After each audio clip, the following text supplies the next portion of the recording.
So this is my Aleutian Bidarka kayak, and I made this.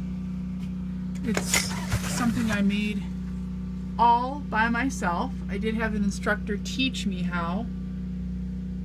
It's tied together, and it would have been covered with sealskin, but this is post-European. Yeah, so this is one of my favorite bushcrafting examples that I've made. And this is my paddle. They don't use a big wide paddle. That's an American thing. So anyways, I hope one day to get this to Alaska and sail around paddle around the Aleutians.